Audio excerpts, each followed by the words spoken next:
Oh, boom. Snap. There it is. Look at all this space. Woo! Machka. You ready? Oh, yes, sir. I'm ready. Live from the landing strip. It's the 9th edition. The 9th edition, you heard us right, of Dark Match. Oh, man. This is not HWR episode number 301. Tell them why. Well, I'll tell you why. Because Tweedledum over here went to Chicago, and then he saw All In.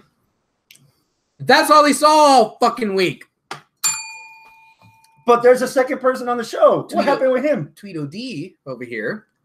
I saw Raw, and part of SmackDown, and All In, and that's it. Tweedledummer, Arnold, he couldn't even come today because he had a holiday thing or a birthday thing with his family or some shit. I don't know. So he wasn't able to come. And then Travis, well, we didn't even have enough time to ask him because Arnold sprung the stuff on us today. So since you tends to do that every now and then. Yeah. You watched All In.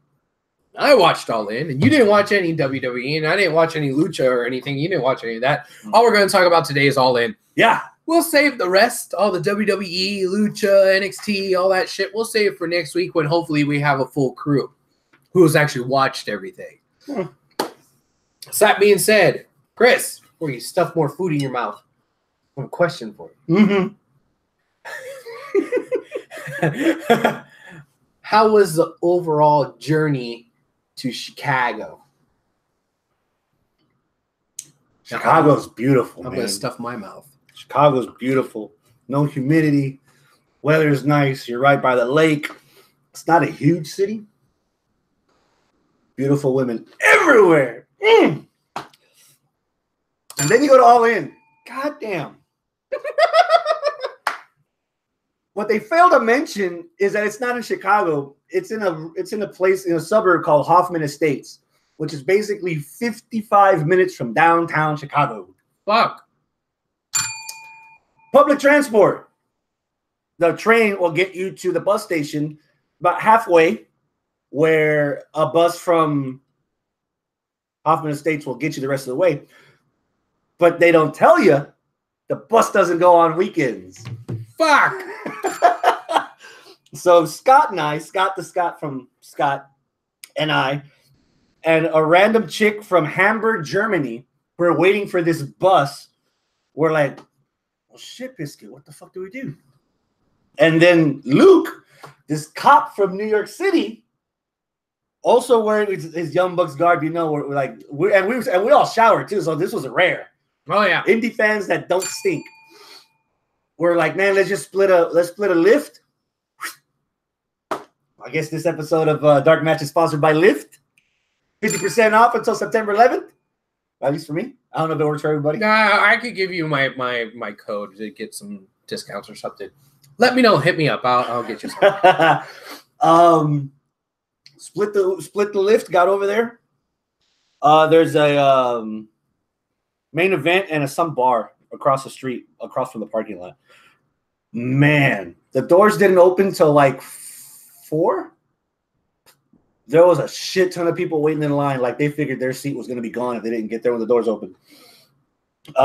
Flip Gordon had a all-out party, pre-game party. That sold out. Shit ton of people there. Man. Well, thank you. Not to be much of a hyperbole, but this might have been one of the best wrestling shows to be a part of, be in attendance of. Live. Well, I've been to 8 WrestleManias, and this is up there. Well, Michael, what's up? Thank you. Or excuse me, not Michael. Daniel, I feel like an idiot. Daniel, what's up? Robert, what's up? Welcome over in the live chat. Welcome. Thank you so much. Daniel says that he saw you there at All In. Really? This is what he says. Hey, Chris, I saw you in the crowd at All In trying to sell your pancreas for one of the concession guys for a beer. Before it's all over, you're going to have an iron lung on a pole.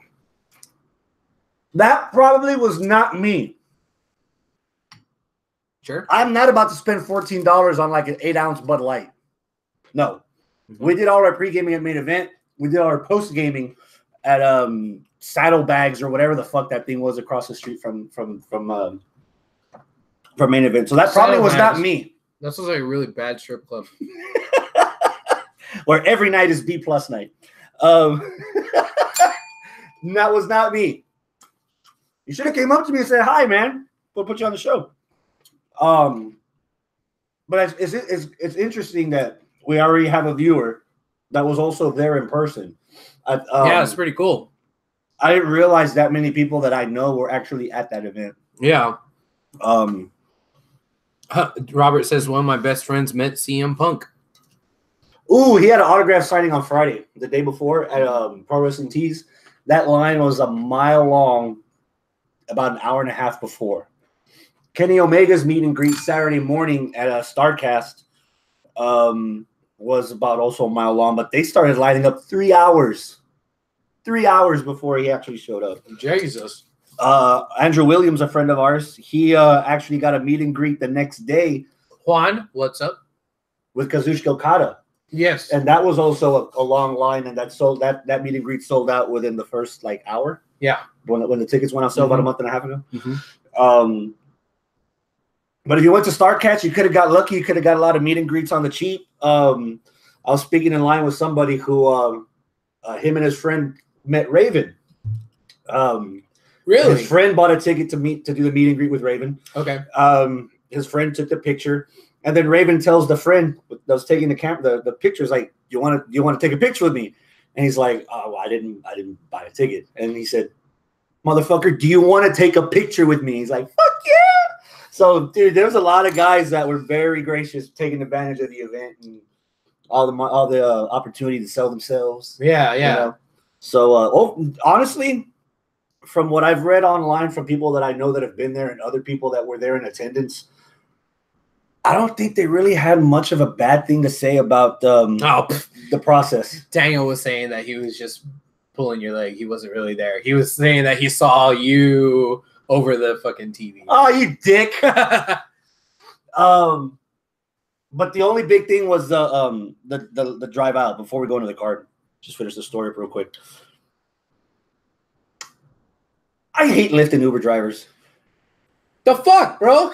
And it's not the humans, it's the system. Oh, that makes it better. I took a Lyft up there. Same group.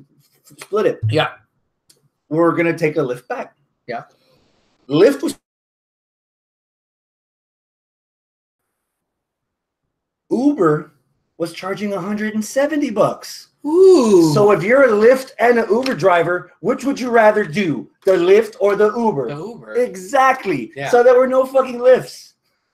It took us 3.5 hours. 3.5 hours to get home from All In because of that. Okay. We waited for an hour and a half, and then we called a taxi, which turned out to be like $36 split 4 ways, 3 ways. Luke didn't make it. It was just Ollie and the girl from Germany, Ollie, and then Scott and I. They dropped us off at the bus station, at the train station. Are you saying that now you have a little bit of German in you? Nah. Okay. Ziegeil. So, bus station, and then the bus station took us to downtown, and then downtown we took another train, and then from that train we took another bus, and we didn't get home until 3:30 in the morning. And as soon as we closed the door, we walked into the Airbnb at 3:30 in the morning. Rain. Oh wow. There was a lot of that on Saturday leading up to All In, but once you got there, everything was good. All right, so I take it that your venturing out of Texas. Misadventures of Chris. Yeah, going up there to the hotel room, finding where it's at, doing the meet and greets and all that. That was all fun and cool, and it was an awesome event for you personally. Mm-hmm. That being said, I don't live in Chicago. And I didn't go to All In. So I wasn't there. So I don't really give a fuck. And I'm sure most people are like that as well. Mm-hmm. So what we're here to do today is we're going to analyze it like we would anything else, and then kind of decide what we like and don't like, and you know how we do, as we do here. I have 3 top matches that I want to dissect. Okay, well, I want to ask you something here that kind of has already been asked in the live chat here. Uh-oh. So, yes, I see your question. This is exactly something I already had planned here. Daniel says, All In gets a solid B. It was not great, wasn't terrible either. He goes on to explain why he thinks that. So, all right, cool. This, we do 1 to 10. We don't do A, B, C, D. We do 1 to 10 here. So I want to tell you what my rating was immediately after I was done watching it. And then now. Go for it. All right. Immediately after I was done watching it, I was like, you know what? This kind of deserves an 8.5, but I feel so good about it. I'm going to be generous and give it a 9. So I was like, I'm going to give it an optimistic 9 because I was fucking pumped.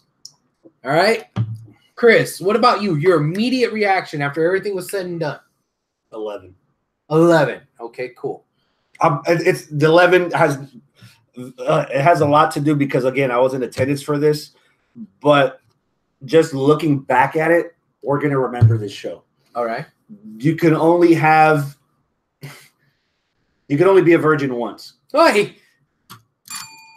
I can tell you this much: if they decide to do a second All In, it's not gonna have the same fervor, the same feel, the same goosebumps, the same feelings as the inaugural first time ever All In. Just like right now, 35 WrestleManias next year.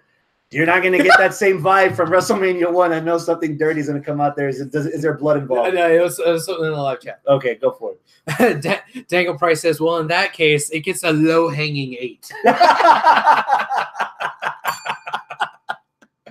It's hung low. All right, so what about now? So you're at 11 right then and there. What about now? Right now. Are you still at an 11? 8.5? 9? Okay, that's fair. That's kind of where I was. I was giving it a solid 9, but it probably should deserve an 8.5, but just how pumped I was at 9. Now, after I had time to think about it, rewatch some stuff, talk to some people, and then process, I might be at a 7.5. Okay. I don't think it was quite as good as the hype made it feel like in the moment. So now the lights are on. You see who's in the bed next to you. You're like, yeah.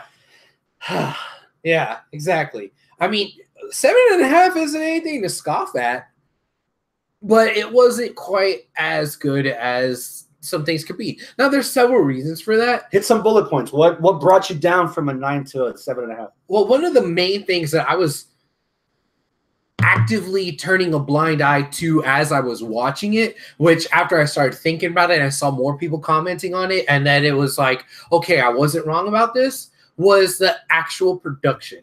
Now, I know I sat here last week and talked about Blackcraft and how that was just terrible, and a lot of it was production.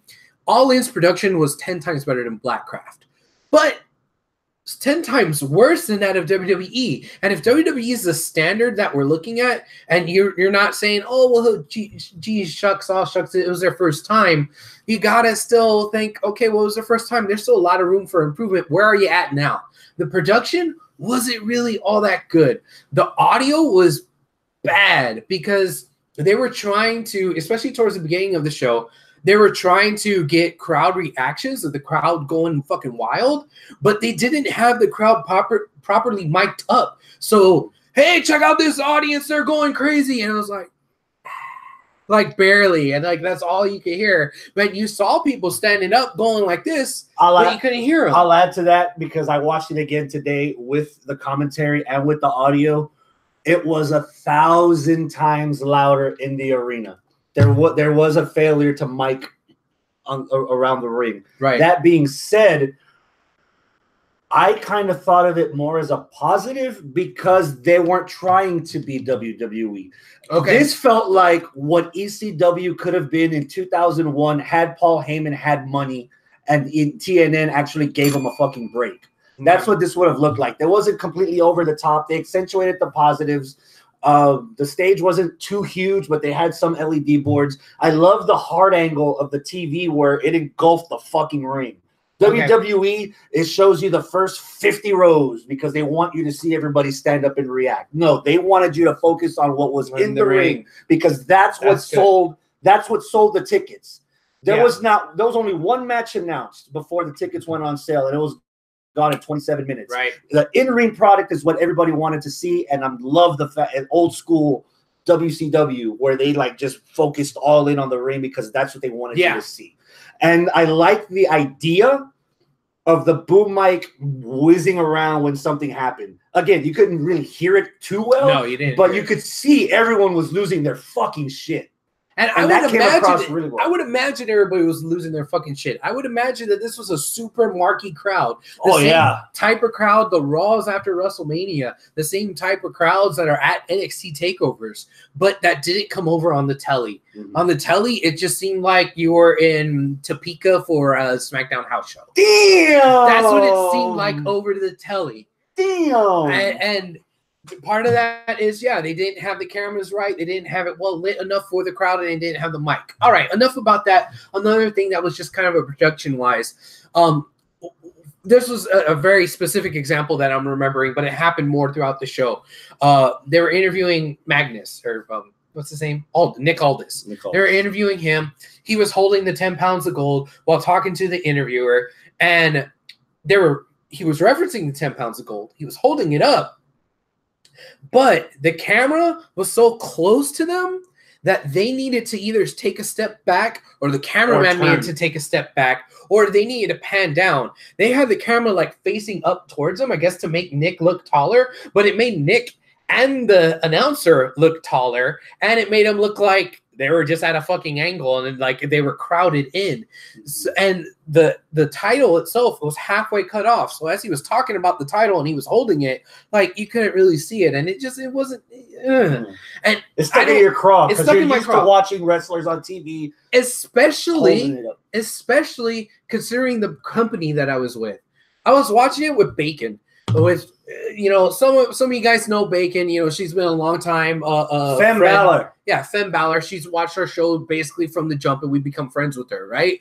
Well, she's also studying at U of H and is going to fix and graduate production and things like that. And she works at ROW, and she helps with some of that stuff as well. So her sitting there pointing it out, saying, I could have done that better. Why is the guy not framing? Hey, they called the wrong shot. When the little nameplates would come up for certain wrestlers, they would come up like inverted for like, they would show one member of the tag team then the other, and they would have the fucking thing backwards. Or like when Tennille Dashwood and the other girl sat down at commentary, it said the first girl's name, and then Tennille Dashwood, as she sat down, they did it backwards, or they came late, and it's like every time that happened, she pointed it out, and I couldn't unsee it. The only defense you want to give it, again, this is their first time. There's always room for improvement when you're doing everything the first time. First TNA pay-per-view, there was a lot of bugs. First WrestleMania, there was a lot of bugs. First fucking NXT arrival. You would think WWE's been doing it for damn near 50 years, and there was still stuff going on in that show. They fucking screwed the pooch on the part where it was everybody was cutting out. The production itself, the feed was good, like what they were putting on the feed, but the downloads fucked it up. And remember, half of the fucking audience trying to watch it couldn't see like half of the fucking show because it crashed. Yeah. So you're right, but I'm not saying it to knock them and say, oh, they did shitty. I'm saying this to validate your 8 from a 9.5. Well, to validate it, but also to say that there's so much more room for improvement that I don't want to look back on this the way I look back on WrestleMania 1. Everybody's like, oh man, WrestleMania 1, it was the first one, so it must have been great. Dude, WrestleMania 1 was a shit show. I can't go back and watch WrestleMania 1. Same thing when it comes to like Silent Hill. The first Silent Hill on PlayStation, I was like, man, I love Silent Hill. Silent Hill was way better than Resident Evil. And in the time when I was playing it, I liked it. I liked it a lot better than Resident Evil. No. But I remember I tried to go back and replay it, and I'm like, this game's fucking unplayable. And I couldn't even fucking get past the first level because the controls were so bad, and it was just terrible. That's not talking shit about like saying you did a bad job. I can't go back and play Super Mario Brothers or Super Mario Kart on a Super Nintendo or Mario Kart 64, because when you're playing the Wii in the Wii U version and now the fucking Switch version, it's so clean and the controls are so smooth, and you can do so many things that just playing it primitive. It's hard to take that transition. for all its faults on the production, you hit it on in the beginning. It was 100 times better than I'm sure anybody would have expected it to be. But there is room for improvement. There's room for improvement. And I hope that they take the opportunity to try it again. Most definitely try it again. Will there be a sellout in fucking 30, 45 minutes for the next show? Yeah. I don't know. Daniel Price. Resident Evil 2 was good. Things were puked up by zombies, and there was Raccoon Corp and everything. Yeah, the games were good back then. But I bet if you try to go back and play it now, you're like, oh god, I can't even fucking. Not the HD remake, the old school one. Yeah, the original. But I know we said we were gonna go in order. Yeah, but there's 3 matches that pretty much everybody was talking about. Oh, okay, you want to blow your load? Yeah, that's what we do around here. We normally, I got it from him. Yeah. That poor girl from Germany. Let's start with the NWA's world title since you talked about the Nick Aldis promo. Okay. I like the promo. Even though it didn't look funny. The production was bad, but the promo itself was good. Man. That felt like a big fight feel. Like I forgot that NWA title was as prestigious as it used to be. Okay. Watching guys like Jeff Jarrett come out who try to make the NWA title breathe back into life when he was holding it in TNA back in the old school TNA days. The introduction of the guys, the handshake, dude. Not to sound like a geek, man, but a lot of people. There's a lot of flash, a lot of sizzle on that card. Yeah, you know, the 6-man tag, Omega versus Penta, Okada being in the States. But I think deep down inside, people wanted to be at that event for this match to see history, to be a part of history. You know, if I had a time machine, the first thing I'd do is go back into freaking Flair for the Gold to see Harley Race drop it to Ric Flair the first time. And that's exactly what this felt like. Okay. It felt like a big fucking deal. And kind of surprised that it was that early in the show. But they try to, the one thing that they try to take from WWE is their big events. They want to have a main event every hour. So you had Cody and Aldis. Okay. And then later on you had Penta versus Omega, another match that could have easily closed the show and nobody would have complained. Yeah. And then we ended the show with the triple threat because, of course, without the Young Bucks, that show might not have even been possible. Yeah. You know? God damn, that was I have one big nitpick about it, but besides that match was awesome. It told a great story. I love the fact that Cody won, and damn, dude, there were enough people around me crying that I started crying. Really? Wow, dude, again, the comparison being in person to All In to some of the WrestleManias. You know, I was there at 17 when freaking Stone Cold turned heel. I was there at 30 when Daniel Bryan Miracle on Bourbon Street. You were there for I'm Sorry, I Love You Super Kick. We were both there. We both were. Yeah. This is an example of this moment being up there. All right, for me. Go for it. I want to nitpick, and you mentioned it, but I want to turn the knife a little bit more in there. This should have been the main event. Mm-hmm. This was a title match for a federation that doesn't have a title. This was the most prestigious thing that was actually on the line. This match was the match that had the most history.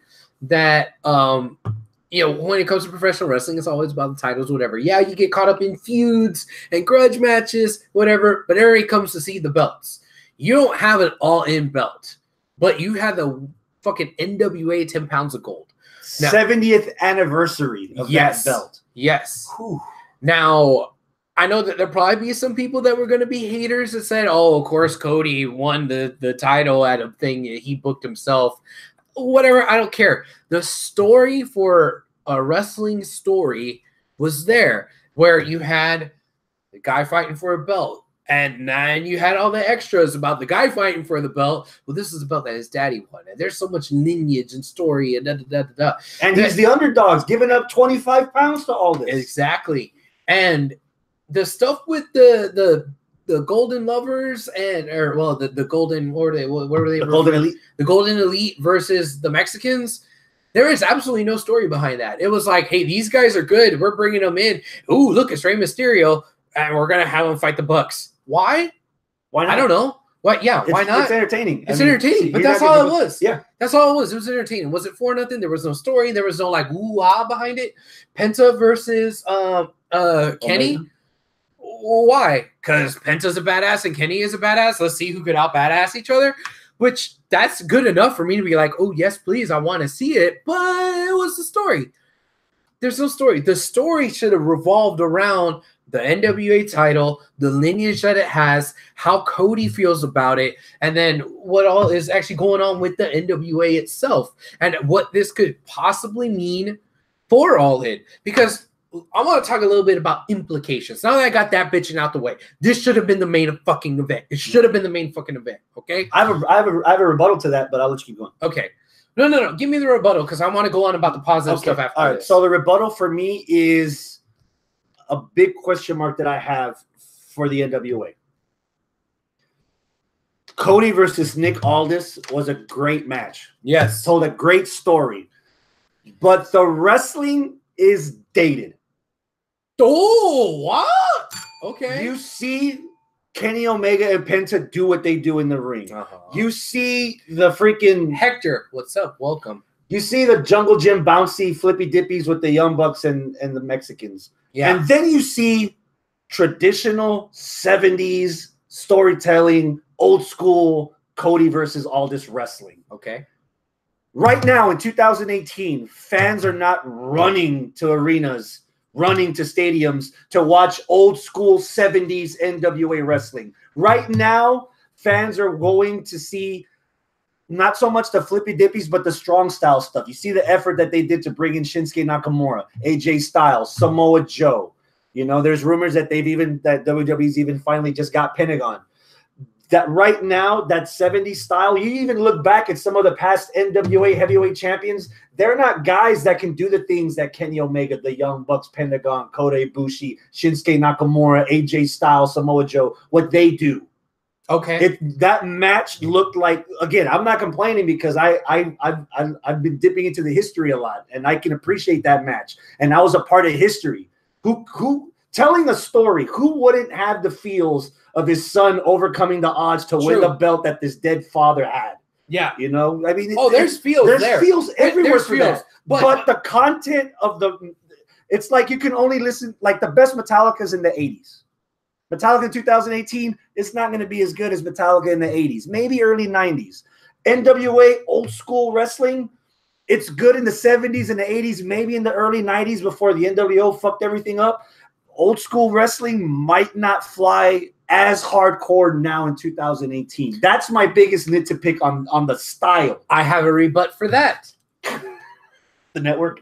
No. Oh. No, my rebut for that is this wasn't straight up a remake of a match from the 70s. Yes, it had elements. Yes, it was in that style. But this wasn't Silent Hill on a PlayStation from the original whatever. This was that nice shiny remake, the reboot that you just got, where the controls are smoothed out and it's not as clunky and jerky Pixels, and whatever. HD, yeah, 4K. 4K. It's the same fucking match, but they smoothed it out. They did whatever. I felt like they did a really good job about modernizing that old style. Now, you don't see this in WWE. You don't see it in TNA. You don't hardly see it in Japan, where you had a spot happen where, oh shit, this could be an injury. Blade, blade, blade, blade, blade.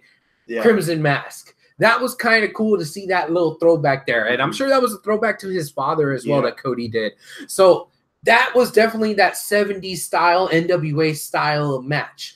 But also something that makes the NWA 70s style match suck is that no guy ever leaves their feet. It's like a slow plotting chin lock, rest hold, gonna give you a punch, and then the big finale, a body slam. In this match, you had some elements of some of those things, but they were still doing probably not what like Penta and Kenny did, but they were still doing a modernized version of them telling the same story, but still staying true to that old NWA style, but modernizing enough to where it's not just a headlock and just a punch and maybe a drop kick, and that's it. They were doing other stuff in there enough to keep me entertained. So I think it was still a 2018 version of a throwback. Got you. So I loved that match. As much as I liked the old school vibe, god damn did it pick up when all this elbow drop Brandy. Oh, that's 2018 shit right there.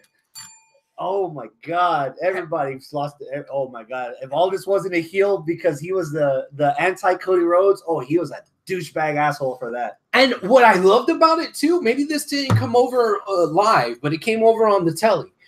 Aldis had hesitation because he didn't want to drop an elbow onto Brandy when he was already jumping. He didn't see. He couldn't see, so he just assumed, like all other women do in wrestling matches like this, that they would run. And she did. Brandy stayed. Exactly. So that was a nice little piece of storytelling. It wasn't painting Magnus as just a complete dick, because he wasn't a complete dick, but he was trying the best he can to keep that title. Mm-hmm. All right? Yeah.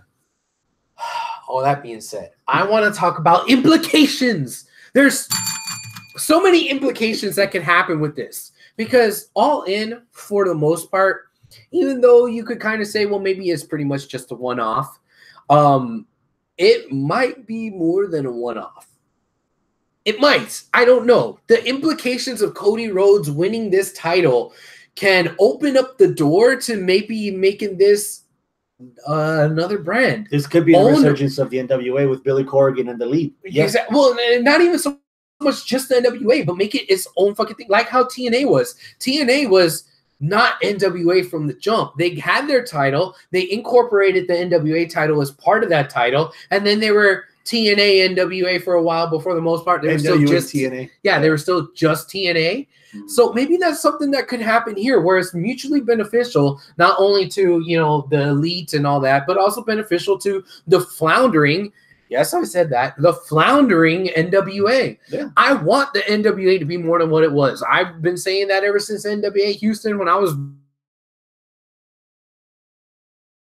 I think that this might be a door for them to open to allow them to do that because for as much of a good wrestler as Magnus is, all this, whatever, and as much as I really, really like him, and I think he's a really good talent, and he has just as much talent as Cody, Cody has the fucking name value that Aldis didn't. So Cody walking around with the 10 pounds of gold, you don't think that Billy Corgan doesn't think that that was a smart move? Yeah. That's definitely a smart move. So now there's going to be more eyeballs to your local NWA affiliates all across the country, and maybe, just maybe, you can have All In be an actual traveling NWA unit, or you could have it be like a centralized somewhere, maybe Chicago, because that's where the first one was, where they are like the biggest independent territory of the NWA. Or fuck it, you just close all the other ones and have Billy Corgan throw all his money into All In and have All In be another TNA and step that up. I don't know. There's so many fucking possibilities with the fact that Cody, who's not a part of the NWA, who has all this recognition, who's a New Japan wrestler technically right now, has the fucking NWA belt. What the fuck's going to happen? Yeah. I'm very, very, very, very excited for the implications of what could come out of this. So that's another reason why I think this should have gone on last, because whoever won the Mexicans versus the Golden Elite, who gives a fuck? There's no implications. Whoever won between Penta and Kenny Omega, who gives a fuck? There's no implications. This has implications. Holy shit, so much stuff could come out of this, and it was in the middle of the card. One other thing. Okay. For as much as we gushed over this. Hold on. Robert Miller says, it's like what the NWA would have become if Shane Douglas hadn't thrown the belt away and went to ECW. The championship story was a great one to tell. But if they were trying so hard to tell an underdog story, I think Okada and Skrull did a better job of telling me that story. Boom! Yeah! I agree. Go. That was a really good story, and they really kept fucking putting it over. I, not being somebody who's super hardcore into New Japan and the Bullet Club, I appreciate it. I'll watch Wrestle Kingdom. When you show me stuff for G1, I'll listen to whatever's going on, but I don't make a point of just sitting and watching. So I never had it in my brain that that Marty Scurll isn't somebody that would have been competing with all these guys anyway. When I saw Marty Scurll versus what's his name? Okada, when I saw that like on paper, I was like, oh, cool. Yeah. That makes sense. Like, all right, you know, a New Japan guy versus another New Japan guy. One of them was the one of the Bullet Club guys, and one was not. All right. But it never clicked that would have been an underdog story because, you know, Scurll is trying to move up from the junior heavyweights into the heavyweights. It wasn't until like that video package before and the commentators putting that over, I was like, huh. You're right. That motherfucker is small. Like, I get it, you know? So I felt like I was a little bit behind on the story of that itself. But I think I understood the entire story watching the video package before and the entire match, and it felt like that entire story was told. And it was cool. He lost. Okada won. He was the only fucking Bullet Club member to actually lose that night. But yeah, he lost, but it was like the last thing that one of the announcers said. It's like, hey, I'm impressed with him. He hung with the big dog. He hung with the guy who's headlined Wrestle Kingdom so many years, and he really, you know, impressed even losing. Okada, for all the faults that I have of him beforehand, of him being a watered down Randy Orton, or him not having that much charisma, or him just something about it just not clicking. Damn, he did such a good job of selling the stuff that Scurll was giving him at the right time. The headlock that Okada had on Scurll, and they like took a minute and a half to show Marty reversing it, and Okada's fighting it and selling it just so not to reverse it and put the headlock on Okada, but to use the arm stance to do a lung blower and seeing Okada sell it. Yeah, dude, Scurll trying his hardest to do a suplex, and for the light of day couldn't do it, and then bada boom out of nowhere, brainbuster. Dude, the fucking power bomb he did on Okada towards the end after he tried to do, and again, such a good job of selling the back and selling his legs that he couldn't lift them, and then he's trying to hype himself up just for Okada to knock him the fuck out. The hubris of the overdog Okada here, trying to like, okay, I got him up. I'm about to do the fucking Rainmaker, and I'm gonna fucking pose, and then no.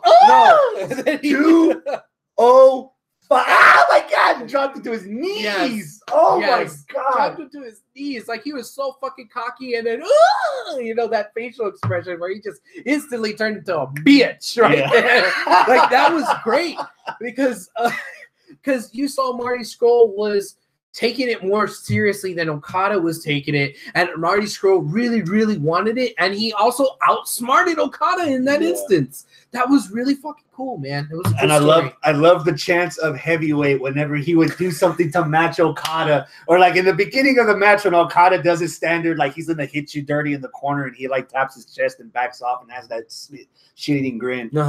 Scurll turned it around seconds later, but instead of slapping his chest to Okada, he like flexed his muscles, and everybody started. Dude, for people that don't really understand a lot of stuff that happened on this pay-per-view, and even I didn't, because I don't know how we're gonna explain penises on this show. Oh, we're gonna explain it, but this is not. This is basically the season finale to this season's Being the Elite. Like, Ultima Lucha Tres is the season finale of Lucha Underground. Right. WrestleMania is the season finale for the whole year that happened in the year before of wrestling. This was the season finale for Being the Elite. So if you didn't understand half of the stuff that was going on, it's probably because you need to be watching that. And I didn't. Arnold would come up every now and then and like, dude, you see this fucking Being the Elite? Yeah, that's true. When they told Kenny Omega, oh my God, I'm fighting that crazy Mexican from Impact? Yeah. Like, yeah, you need to be in the know. Otherwise, a lot of this stuff's going to go over your head like a talking boot, you know, and the talking and a lot of weird stuff. Flip Gordon, his whole storyline's from Being the Elite. Yes. This match, dude, there are very few faults on here. There might have been a couple of whiffs here or there, but I think if you're going with an underdog story by itself, this did a better job than Cody versus Aldis. Right, because I don't think Cody versus Aldis was necessarily an underdog story.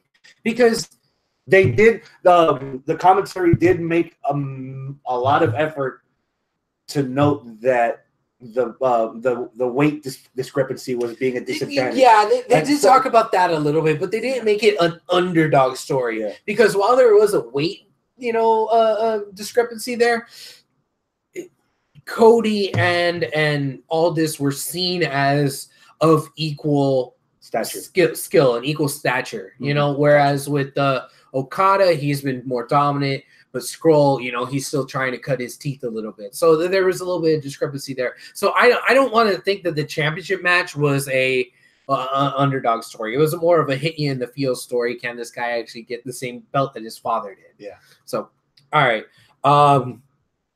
If you What's going down in there? If you look at the match between Okada versus Scroll, it's a retelling of the first couple of matches between Okada versus Tanahashi. Now it's just that the roles got reversed. Yeah. That's interesting. And I like the fact that Okada presented himself in a way where I think right now he's in a point of his career. This kind of reminded me a little bit of like John Cena versus Sami Zayn during the US Open Challenge, where it's time to bring in some new blood and let them know that they belong on the roster with me, that they can hang with me. Yeah. And the fact that Okada, who's been champion for so long, had one of the longest reigns and had a lot of title reigns, is actually giving a break to a guy that's like 30 pounds lighter than him, who's like 4 inches shorter than him. Yeah. And still made him look like, dude, he could actually beat me. And if he could beat me, then that means this guy's worthy of being a heavyweight champion, not just a junior heavyweight champion. And I like the fact that Okada actually had this match, and he did such a good job, dude. Yeah. I like it a lot. All right. Next match? There's story, there's prestige, and then there's just a match where you're like, fuck. All right. I think my match of the night is going to be El Cero versus Kenny Omega. Okay. Just because it's just so fucking fun. It's a fucking barn burner of a match, dude. It was. Didn't go too long. Everybody got their point across. Penta out Omega. Omega likes to do a lot of dirty stuff outside the ring and take advantage of of his surroundings. And I think Penta did a better job of scouting him and countering a lot of his shit. That's kind of Omega's shtick, because in New Japan, he's just the gaijin who actually does all the dirty underhanded stuff. But kind of like with Jericho's also the fucking gaijin who does the dirty underhanded stuff, but that's just normal where they're from, Canada.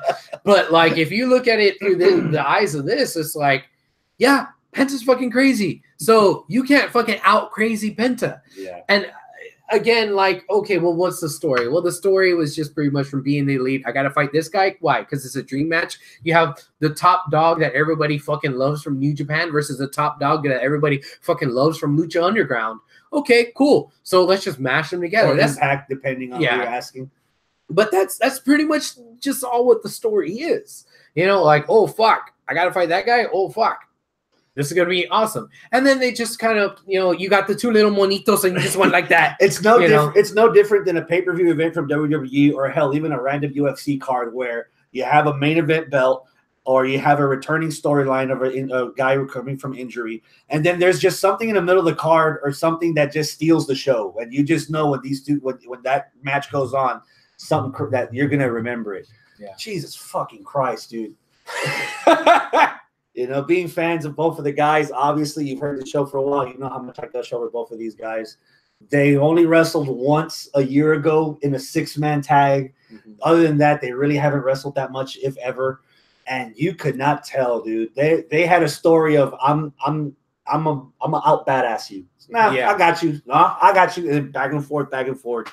Some of the spots were nasty. They were nasty. The package pile driver on the apron. Yeah, that was ugly. Some of the power bombs and some of the pile drivers didn't look all that safe. But that's their style. That's what they're comfortable with, and if they're comfortable with each other and they can handle it, then more power to them. Another match where I felt like if you put this at the end of the show, nobody would have complained. At least the people there in the audience. I know the prestige thing for you, because that was the only title defended. Even though like they announced Tessa Blanchard as the Impact champion, they announced Kenny Omega as the IWGP champion. There's another title that was defended. Okay, Jay Lethos. Yeah. Ring of Honor title. All right, but we'll get to that match. Yeah. Can't believe I forgot that was another title that was a. But shit, y'all are gonna have to help me because I can't find a flaw in that match. I loved it. I fucking loved it. And then and that was just live. Watching it today, coming back from my flight with the commentary in the background. Oh yeah. As much as I think the lead white guy, Ian Bocchini, sounds kind of annoying. Oh yeah. He still knows what he's talking about. The fucking luchador? That didn't sound like a luchador. Yeah. I was like, dude, Sami Zayn is in that mask. I got you. I got you. That's how you get there. Who is this white guy? And then it's like some dude with a luchador mask. It's like, what the fuck? And Don Callis, dude. Don Callis always brings it on commentary, man. If there are any loose pieces to the puzzle, Callis is always the guy that's going to put everything together. And everybody did their job. They put it over the crowd. It's yeah, I fucking loved it. That might be my match of the night. But damn, Okada and the NWA match is like right below it, somehow like clawing to it. I think the fun factor in this match, the pure like what happened between the bells, was like holy shit, that's awesome. You know, the mat artistry, I guess you could say, that was so much fun. It exceeded my expectations as high as I had. True, but what it's lacking for me is the story. Like, why was it important? What are the implications? I just think it was a fun match for the sake of having a fun badass match, and that's it. I need a little bit more. So that's why I'm actually leaning towards my match of the night being Cody versus Aldis. That's what I'm leaning towards. But we got more to go through. We got more to talk about. You mentioned it earlier. Okay. How about Jay Lethal and Flip Gordon? Hold on. You can't forget about the thing that happened at the end of this match. Fucking Jericho showing up. Jericho. I saw two different pentas. You saw two pentas? I saw two pentas. Why two penta? Yeah. Yeah, I mean, we can't blow past that and bury in the lead here. That's the circumstance. That's the stuff that's the after. Oh. It's like, they're gonna fight on a boat. Yeah. On a boat that nobody's gonna fucking see. Like what? They might be airing all that stuff on the Honor Club. Off of a boat? Mm-hmm. I guess via satellite? Mm-hmm. Or they might record it and upload it later. Okay, I hope that's what happens because, they're putting a lot of effort into this. It's almost sold out, that cruise. And there's a lot. They have a tournament there, and they're going to have a lot of matches every night. Fozzie's performing there every night, a couple other bands. But they could be airing this later. Seth? Yeah, that's what happens, man. All right. He says, Robert Medlin says, I'm sure the Jericho show will be on pay-per-view. You couldn't get me on a cruise ship if there was even an Evil East gangbang. I'd probably get on that cruise ship. Man. I probably would, but I have to take a line Dramamine. But yeah, man. I mean, you'd be hanging on it outside with a dinghy. At least I saw it. This dinghy. Yeah. No, man. I mean, dude, it's kind of hard to broadcast from a boat because you gotta have so much production. I don't know if you can do that, but they'll probably just record it and edit it, put it up later. All right, whatever. I had a point, but I forgot what it was going to be. Jericho? Oh yeah, Jericho showed up. Yeah. The story, you said that was okay. Good point. Yeah, the story is there with that, but that has nothing to do with Pentagon, really. So the Pentagon's just like, okay, go back to Lucha, go back to TNA. Yeah. Hey. All right. Is there another match we shall speak about? How about ROH? Okay. Against Flip Gordon. Before we talk about that, I think we have to talk about the over-the-budget Battle Royal. I kind of liked it. I thought it was fun. Picking out everybody there. Oh, hey, look, there's a Hurricane. Oh, hey, there's Bully Ray. Oh, Cheeseburger. It was cool. Shote! Yeah. Everybody. That was cool. When everybody was doing the over-the-top rope suicide dives, but they're like, no, we can't do over the top rope because we'll eliminate ourselves. They start going through the middle rope, and all the fucking geezers try to do it too. Tommy Dreamer and fucking Kip Sop, badass Billy Gunn, and that was entertaining. 1,000 times better than Brie Bella. Yes. Oh goddamn, Brie fucked up so bad. Brie fucked up so bad on Raw. God damn it. You were supposed to bring balance to the force, not leave it in ruin. Yeah. Daniel Price says this is the most popular chant among the fans on the boat of Jericho will be needs more women. Clap, clap, clap, clap. Well, I want to mention something about Jordan Grace. I think she did pretty good in that battle royal. The chick that deadlifted Brian Cage. Yeah. Holy fuck! Dude, I'm telling you, man, she is strong and thick AF with 2 C's.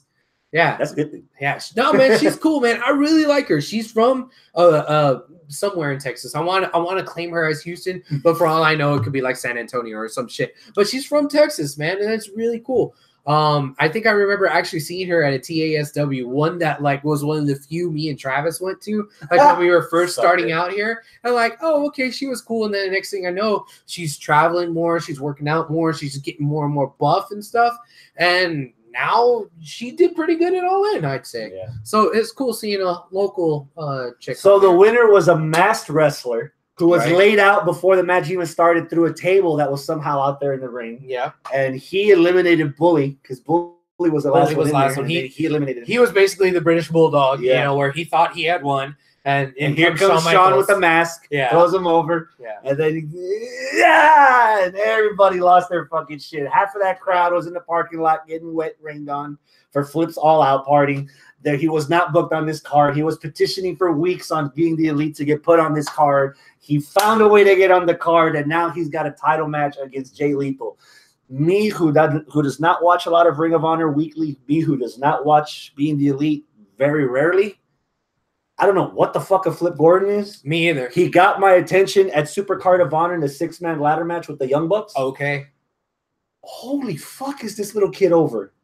He's over. Over. Like, over. He must have got one of the loudest reactions when he won that Rumble. Mm-hmm. And when he came out with Brand. Ooh, Brandy. Yeah, I didn't understand that. Like, what's the relationship between he and Brandy? All I know is that the commentators were saying that that's their best friend. Yeah. Like, okay. Yeah. I need to research more into it. Yeah, I need more backstory on that one. But I'm interested. I like me some Flip Gordon. It would have been. Why is that masked man staring so hard at Brandy Rhodes? Oh, it's uncomfortable. Oh, never mind. He's just Flip. Wait, what? It's Uncle Flip. Is there something going on there that they're trying to think and like, what's going on? Is he friend zoned in and trying to get out of the friend zone, or is he comfortable in the friend zone? Does Brandy have a sister?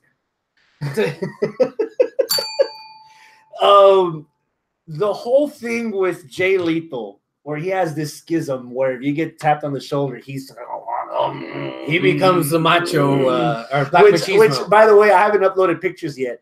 But the next day when I flew from Chicago, on Sunday morning when I flew from Chicago to Denver, out of all places, I met Randy Poffo. Really? Yeah, I took a picture with him. I was like, hey, I'm a big fan of your work. I love hearing your poetry. And you did great last night. And he's like, oh, I'm glad you appreciated me getting hitting the balls for you. And that's basically all he got. He got hitting the balls. But he took a picture with me anyway, and I wished him well, and that was it. That was awesome. You got to meet Lanny Poffo. Oh yeah. That whole thing with Jay would have been a perfect time in the moment with that audience on that platform to actually let Flip have a quick run with the belt, because we don't really have that many times in Ring of Honor where a guy gets a belt for a month or a month and a half and then he drops it again. Usually, you have a belt at Ring of Honor, you're holding that motherfucker for a while. Yeah, but they did point out that Jay is like one of only, I think they said 3 people to ever be a 2-time Ring of Honor champ. Then that almost never happens. Yeah. So if that was the case, and he had to drop it to Flip, I mean, would he drop it back to Jay and let Jay be the first 3-time Ring of Honor champion? Maybe. I don't know.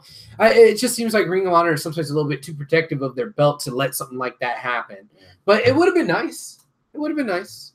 But something that was cool about the night was that it allowed things to happen that you kind of want to see that the companies that these respective wrestlers normally work for wouldn't let them do. And that's a perfect example. The whole Black Machismo thing all of a sudden coming back. Because that was kind of a TNA thing, but he's in ROH. So he just comes out to the lethal thing and the lethal injection. The lethal injection and all that. And I kind of like that entrance music. It sounds real cool. The lethal, entrance music, it's kind of menacing and you wouldn't expect that from him. And it works. And his heel run with that belt.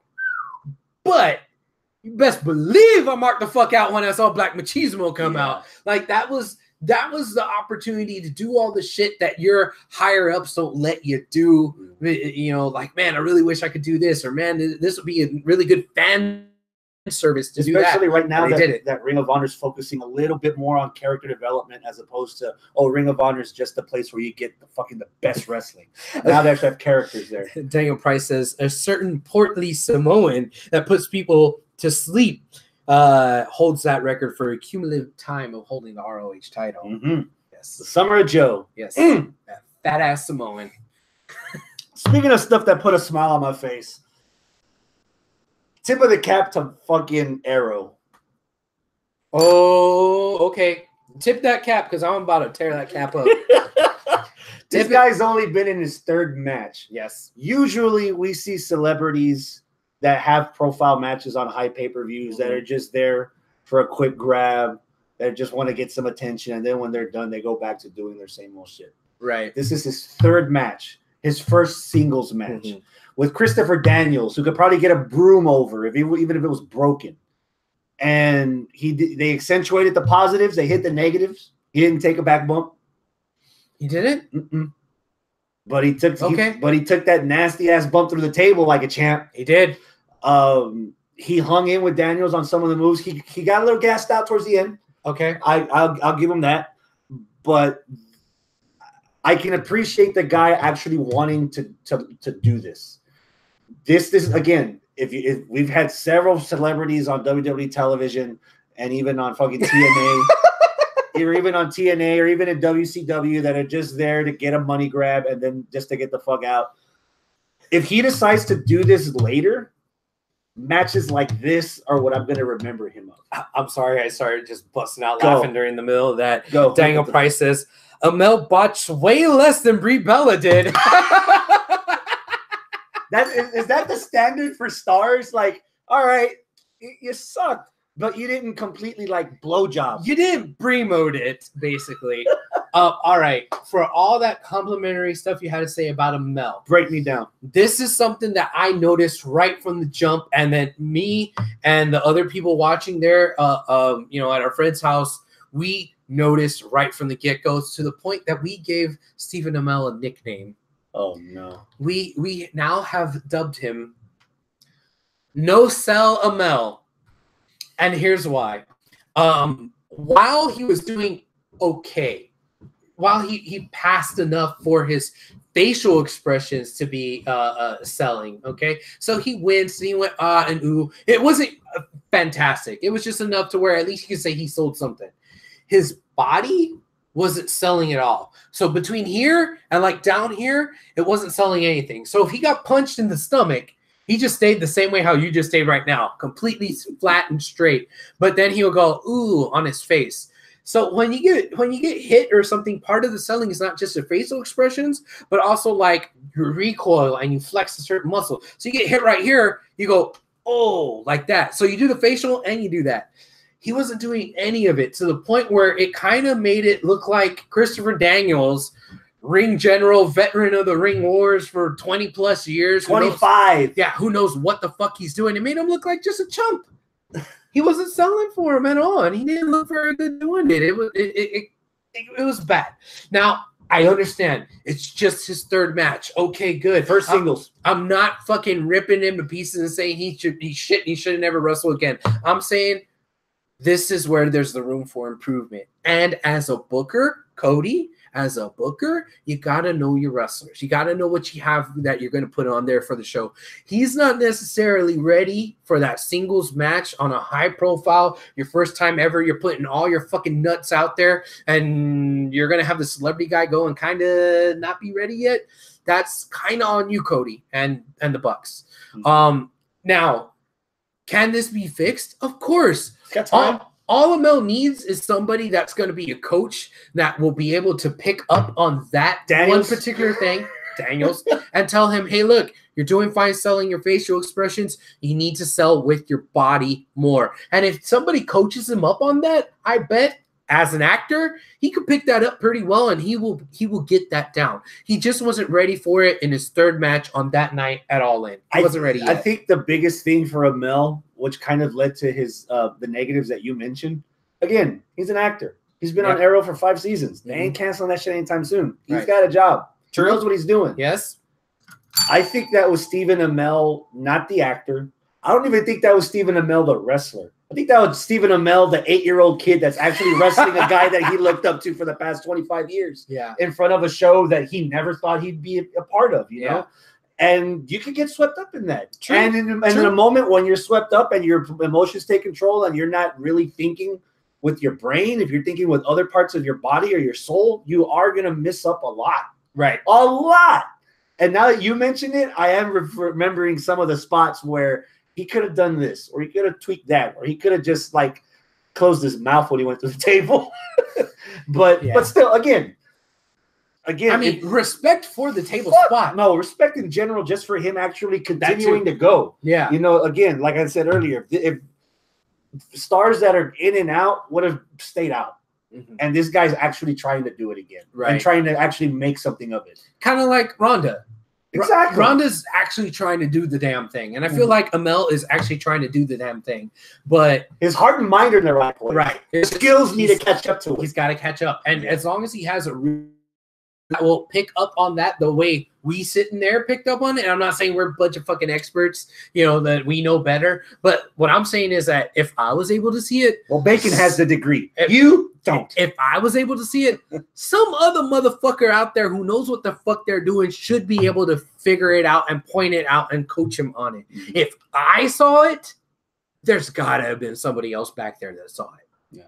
And hopefully they would have the cojones enough to go up to him and say, hey, man, constructive criticism, this is what you need to work on. Sit down, watch this match, tell me everything you did wrong. And the list better be long. Sometimes that's way better than fucking having people glad hand you and say, oh, man, you did great. You did great. We're going to book you again. We're going to do this and that. Whatever. No. I know, man. Tell me what I did fucking wrong so I can improve. All it takes is one yes man at the wrong place at the wrong time in this business, and you can hurt somebody forever. Yeah. So they do not need to be coddled. They do not need to be baby. They don't need to be. That's the temptation with celebrities. There might be people back there, like you think Flip Gordon's walking up to Steve Amell and said, "Hey, bro, you should really sell more with your body." Like, no, man. So it's kind of like a delicate thing to do, especially when you have a celebrity who, oh man, this is the big time guy. He a lot of people are watching because he's on this card. Exactly. You need to be nice. Yeah, you need to be nice. But sometimes if he's genuine about wanting to improve his skill and his craft, he will take that criticism and take it to heart. Yeah. And not see it as something personal, see it as business. Hey, this is how you improve your business. This is how you improve your craft. All right. Soapbox over on that one. The next match is sponsored by Go for it. Go for it. How much fun? Oh, wait. Daniel Price says this. Hey, Chris, fuck, marry, kill. Arrow, Arquette, and Shockmaster. Who was the second one? David Arquette. Oh, fuck, marry, kill? Yes. I would probably fuck Arquette because he looks like he could be very dominated. I think Amel would fight back, and the Shockmaster would probably trip on my dick. So I would fuck David Arquette. I would marry Arrow just for the stability, you know, for the paycheck, and maybe the rub from future DC projects. And I would have to kill Shockmaster just because he's embarrassing. Sometimes you got to do what's right, even if it means sacrificing everything, right, Nike? Daniel Price says, well, Shockmaster's already dead, so. Why? You fucking guys are fucked up. Okay, you guys are fucked up. If we need a third co-host next week, Daniel, we're gonna call. Hey, Robert's already had his. Oh, his Robert's okay. Oh, he's got his next. He had his quarter on the console for the longest time. Oh my god! How much fun did you have? Did you have fun watching Joey Janela against Hangman Adam Page in the Chicago street fight? The match itself, I was like, okay, I could see why Joey's been the guy. Why Janela's been the guy that's been kind of passed up by like Gulak and Nice, and why he's the last of that like whole crew, because I see why now. Like, again, I'm like starting like, oh, well, I'm the one who fucking knows everything. I'm the expert. But he kind of didn't look like everybody else. He was a little bit more dad bod than everybody else. He looked fucking indie. You noticed that too, huh? Yeah, he looked indie. He looked indie, especially compared to Hangman Page. Yeah. He looked like he shouldn't be in there. He looks like Hangman Page 3 years before the Hangman Page we have now. Yeah, yeah. I don't know what a Joey Janela is. And that doesn't just go for his aesthetic. That kind of went for his style a little bit. Because I remember there was something. I don't remember exactly what it was, but there was something where I made a mental note. Wow, he fucking whiffed that. You know? And I understood that it tried to be a fun match and it had fun conceptual elements, you know, with the Cracker Barrel. Like, that was kind of cool, the jumping up on it over the railing and then rolling the Cracker Barrel. Like, and then Mario. Yeah. Those were very fun elements of the match. But the other stuff, I think that was the things to help conceal how not good Joey Janela is. First impression of the bad boy Joey Janela, he didn't show me anything specific to him that I can't get from any other heel. If I want to see a good heel for all intents and purposes, I don't think we're going to talk much about the match, but MJF against Matt Cross, he's a fucking old school heel, dude. That's the guy that you look at and you just want to slap the Abercrombie out of his mouth. Like, I hated him. And I was like, he's doing his job, which means I should like him. Joey Janela, I mean, your chick's kind of hot, but even she didn't until towards the end, up until the end, she wasn't really much of a stake in the match. You know, I think Adam Page could have had a hardcore street fight with maybe half of the guys in that battle over budget battle royal and had the same grade of a match, if not a better match than Joey Janela. So yeah. But again, he seemed very, again, I'm going to use this word. He seemed very indie. Mm-hmm. But again, that goes back to me not being a viewer. Yeah, of being the elite. This is another match that had a lot of story built in. That if you hadn't been watching Being the Elite, you would have no idea what the fuck is going on. That's all on Hangman's side. Joey Janela was just kind of like the fill in for Joey Ryan because he was basically the device. Mm-hmm. You know, he wasn't like in the feud with Janela. He was just the stand-in for Ryan because of the funky story about him being dead. Now, I have watched enough of those Being the Elite episodes to have been caught up enough on it where I knew what the fuck was going on. And the story, the video package beforehand explained the story. So I was pretty boned up on what was going on. Boned up.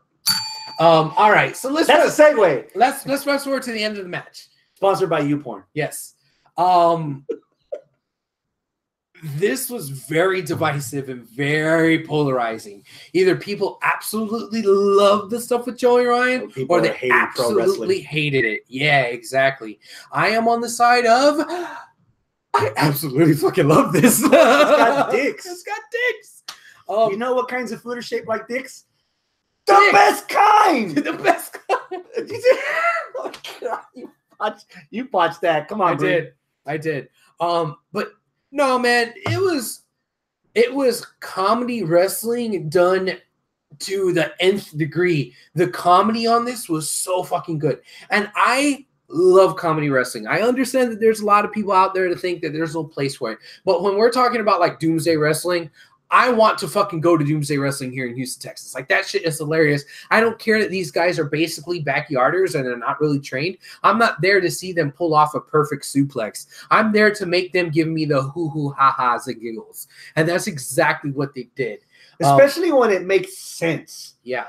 Well, any other time of as much sense as this storyline can make, but if you know the character Joey Ryan, who lubes himself up and drops baby oil in his nuts and actually puts his body pop in his nuts, if you know this character, all the weird shit that happened afterwards made sense for the character and for the story that we're trying to tell of that chapter. Yeah, and it fucking worked, dude. People, and again, that's why I go back to, if you're not an avid watcher of Being the Elite, then to be honest, bro, this show's not for you. So you don't need to be complaining about it, because this ain't for you. Exactly, because that was the one complaint that I kept seeing online. Is this something that you would show your friend who is not into wrestling? How do you explain this? Simple. You don't. This isn't for them. You know who was in that audience in Chicago? Marks like this fucking Mark. That's all that was there. It was 10,000 fucking hardcore marks. No kids. No kids. None. You weren't having the fucking casuals that just go to the Toyota Center just because, oh, está lucha aquí hoy. Oh, okay, Misterio. Yeah, mucho bueno. Come on, mijo. We'll take you to the lucha show. Like, no, that's not what this crowd was. This is not who it was for. It was for all the fucking marks that are really, really into it. How do you find all the all-in stuff? You got to be a fucking Mark to fucking go and watch the all-in videos and the fucking Being the Elite, and like, it's not even WWE. It's like the guys from New Japan do their own thing that's not even advertised heavily by New Japan, and it's their own thing. This is for fucking people that are hardcore ass wrestling fans. So when you make that argument that, well, how do I show this to my friend who's not a wrestling fan? You don't. Because they're not gonna get it. What you show them to make somebody a wrestling fan, you show them fucking Raw. No. You show them WrestleMania. You show them maybe NXT TakeOver. No, you do, because you start them off easy. You start them off with the shit that's like easy for a non wrestling fan to digest. The simple shit. You know what's easy for a non-wrestling fan to digest? The story between Cody and Aldis. That's cool, yeah. But if we're talking about an entire fucking show, this isn't it. This isn't it. And this segment is my segment of the week. All right. There aren't many, but that means that it's still a part of All In. So All In isn't for those guys that are casual wrestling fans. Their wrestling kung fu fandom is not up to snuff yet. They're not a black belt yet. You got to be a black belt in wrestling fandom to watch this. Man, you haven't even filled out the fucking application. Well, ain't got time for you. Nah. Another tip of the cap.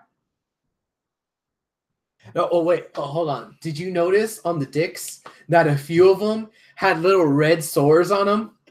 Did you notice that? A couple of them had little red sores on the dick. I think one of the announcers noticed that one of them was losing air and it was getting limp. It was funny, man. It was funny. Oh, man. And we started on that rested penis chant.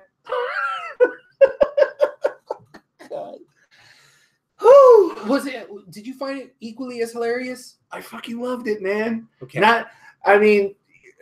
Even for a crowd like this that salivates over 7 hours of hardcore storytelling, Wrestle Kingdom, New Japan, Oregato Aitamas, there's room for this. Yes. It's a nice buffer for the whole show. It gives you a chance to breathe. It gives you a chance to enjoy yourself. It fit, man. I fucking loved it.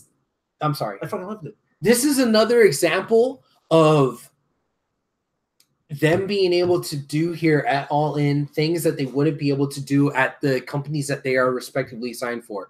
As crazy as Lucha Underground is, Lucha Underground wouldn't have like an army of dicks, you know, as crazy as like they kill people, whatever. They still have FCC guidelines. They probably wouldn't have been able to get away with it. Definitely not in TNA. Definitely not in WWE. You wouldn't see that shit again because WWE is PG and it's for the kids and all this and that. So even New Japan, you probably wouldn't do that in New Japan either. This is something that maybe they have those hotels, man. No, you wouldn't be able to pull it off in NJPW. NJPW. Yeah, you wouldn't be able to pull that off. But it fits the Joey Ryan character so well that this was the perfect opportunity for him to do something crazy and stupid like this. To literally go balls to the wall. That's a dick joke. Yeah, coming from the headmaster. Yes. See what I did there? Hey, you're the one who just said you'd have sex with David Arquette. Hey, you thrust enough from the back and Coke cup pops up from the front. It's win-win. So a tip to the cap. Oh, the ladies, the fatal four-way. Good Lord, that was fun. It was. I thoroughly enjoyed that match in the moment. That is one of the matches, one of the things that, man, after All In, I was, fuck yeah, 9. After I thought about it, yeah, they did kind of whiff this. Yeah, they kind of whiffed that. I had people talk me down off of that match. I fucking loved it because I was like, let it have a pass. Because there was like 2 or 3 near misses on there. Near botches. Not full-on out Brie mode botches, but there was some that was like, ugh, that was sloppy. Ooh, that was sloppy. Ooh. Oh, she missed that kick. But I was willing to like look past it because of all the hype and how excited I was for the show. But I think that all the girls did fairly well, with the exception of the botches. Yeah. Okay, and the finish. Yeah, which I don't know if that was a planned finish or if they wanted to come across that way so that you had to feel that it was spontaneous. But all of them looked really good. Oh my God, Chelsea Green and fucking Chessa Blanchard, you got something there, and they're both on. Well, I think Chelsea Green might still be on Impact, so her and Tessa, now that Tessa's a champion, that could be a good feud down the road. And then I love Tessa Blanchard. Are you being biased because she's a friend of the show? Kinda, a little bit. Yeah, got to see her for her second match ever. Yeah, when she was still nice. When she was still nice and hadn't put on all the fucking muscle and she was just like a fucking rail. We gave her an HWR shirt in a small and it fit on her like a dress. Now she's like started working out and now she's kind of got like muscles underneath her that she can probably fill out a medium. I'm sure you have one on standby. If I get to see Tessa again, I'll be like, look, honey, I got you a new shirt. It's medium this time because I seen them gains. I see them gains. We all see them gains. Robert Medlin says, seeing Magnum got him in the feels. Yeah, oh yeah, dude. Well, Dad and Uncle were out there for her too. That was pretty cool. I know what they were trying to do. Yep. The last match on the card we haven't talked about. What does Kevin Dunn think about the match? Fuck Kevin Dunn. That's what Kevin Dunn thinks. Damn! You shut your bitch ass up. Kevin Dunn's got nothing to do with All In. Nah. Fuck Kevin Dunn. All Kevin Dunn does is pull out. I had to sink to your level. How about the main event? We've been skirting around this for too long. Okay. The Golden Elite. Yes. Ibushi, the Young Bucks against Bandito, Rey Fénix, Rey Mysterio. Okay, I want to say a lot of good things about this match, but first I'm gonna say the bad things about this match. This was your main event, a main event that had a guy that nobody knows who the F he is. What the fuck? Who the fuck is a Bandito? Bandito? Who's this guy? Okay, whatever. I'll give him a shot. But why is this the main event of the evening?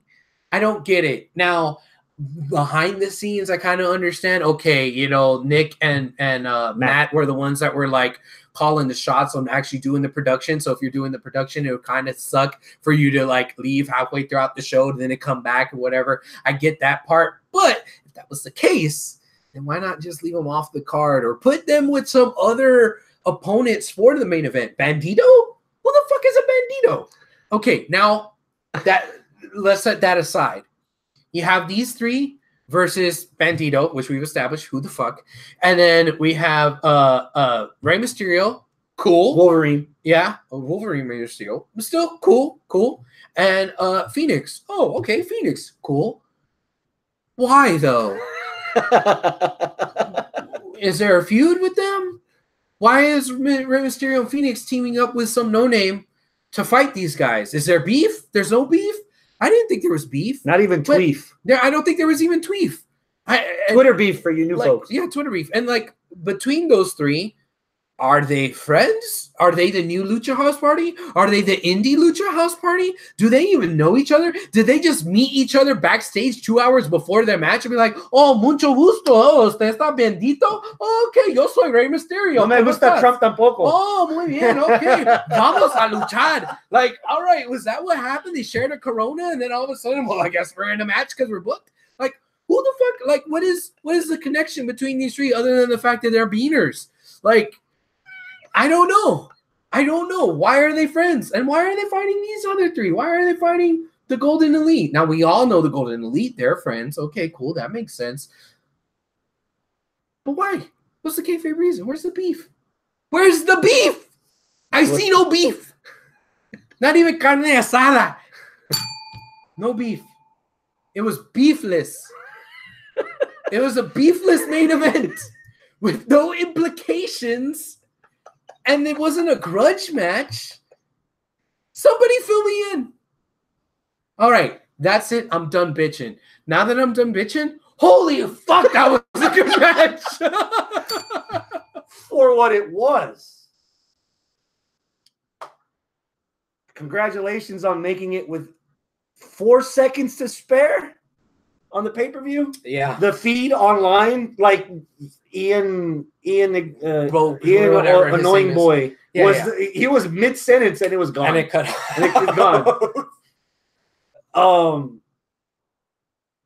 Good Lord. There's a couple things I like. Number one, it's fucking everybody. You saw it as a negative on what the fuck is a bandito. First impression, being in the arena, I saw it as, okay, I know what a Rey Mysterio is. I've known it for over 20 years. Mm-hmm. I know what a Phoenix is because he's been lighting up Lucha Underground for the past 3.5 seasons. Mm-hmm. So for this nobody, to me, to be on the team with these two, he has to be at least on the same level, if not eclipsing their level. He's got to be able to hang.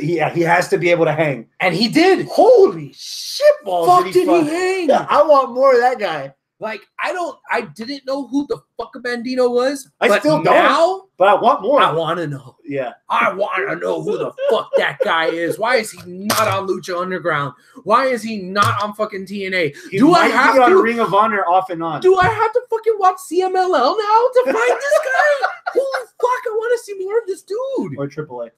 Is he AAA or CMLL? I thought he was CMLL. I don't know. Well, I gotta fucking find out. Somebody tell me, who is this guy? Chat room, help us. This felt like this should have had another 10 minutes, but backstage, Cody told Omega and Skrull, take all the time you need. We'll figure it out later. So it felt like there should have been about 5 or 10 more minutes in this match.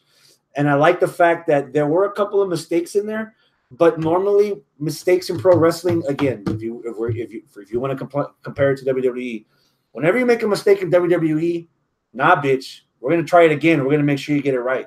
Mm-hmm. In this match, if there was a miss or a death call or something, they didn't try to go back to it. They just slid out of the ring. They moved on. They're already on a shot clock. They ain't got time to redo shit. So if it didn't work, fuck it. We'll keep going. We still got 4 other people, and I know they can fill in the gaps that we're leaving behind. For whatever issues the match had with time and with misses, it felt seamless because it just kept going. It just kept going. There was always something going on. If this car crash wasn't making enough fire, here's an explosion right across the ring that's about to satiate you. And everybody gelled, man. The vibe when Coda and Ray were in the ring for the first time was palpable. Was cool. Holy fuck, do I want to see that in fucking Wrestle Kingdom? Mm-hmm. You know?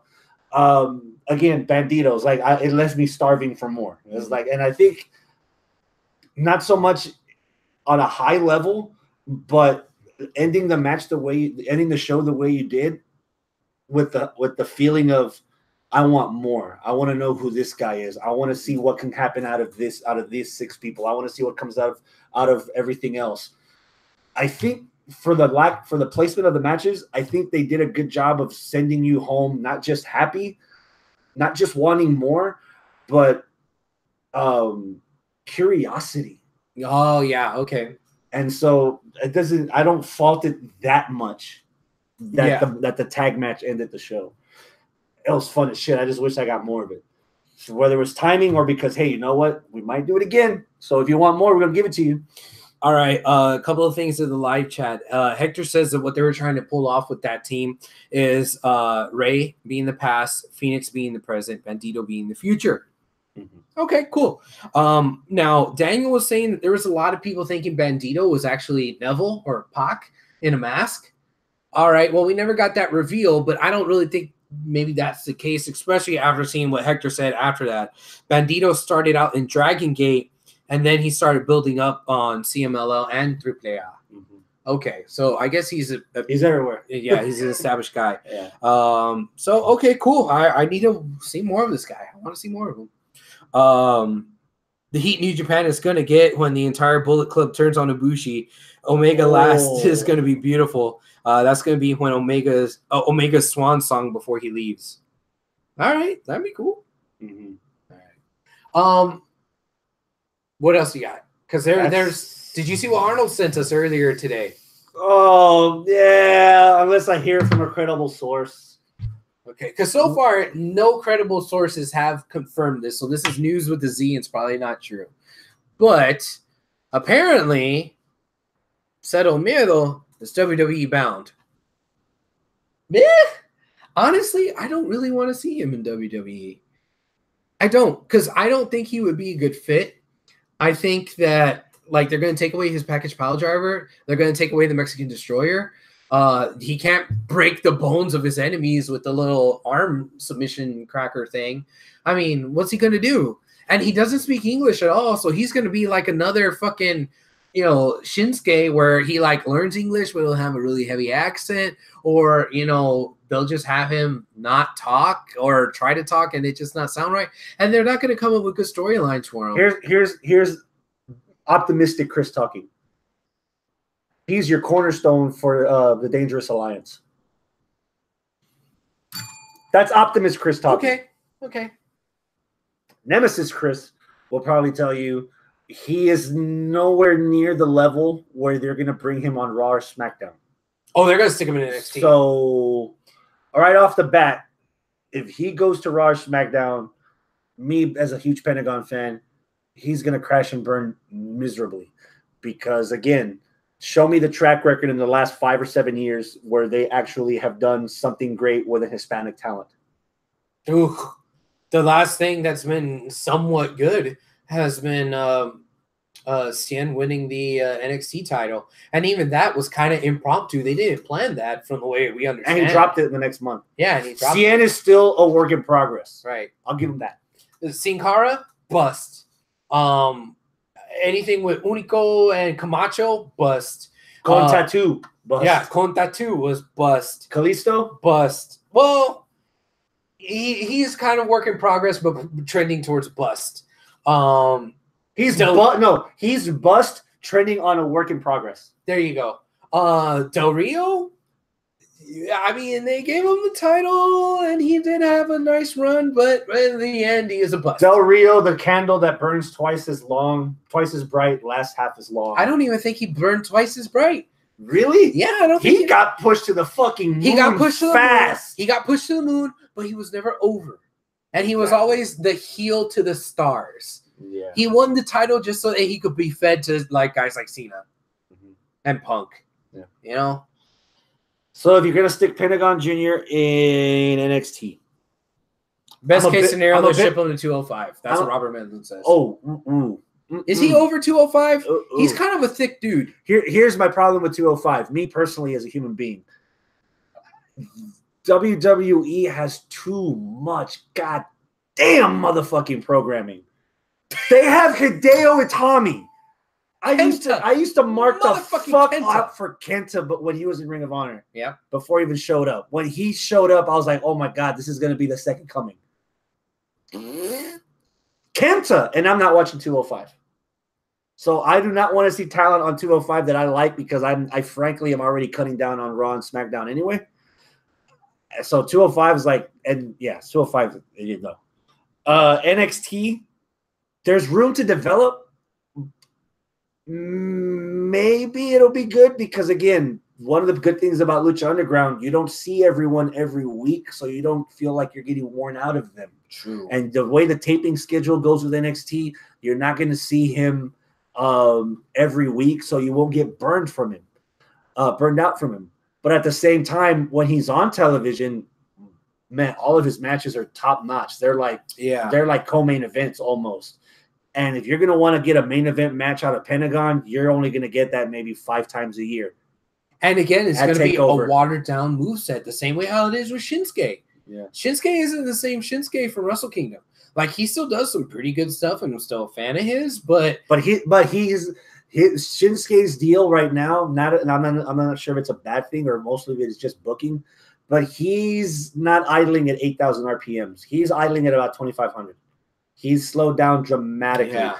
Now, again, that could be a good thing because AJ and Samoa Joe at the SummerSlam, that was slowed down, but there was other things involved that kept you intrigued, and there's other things going on that's keeping you hooked.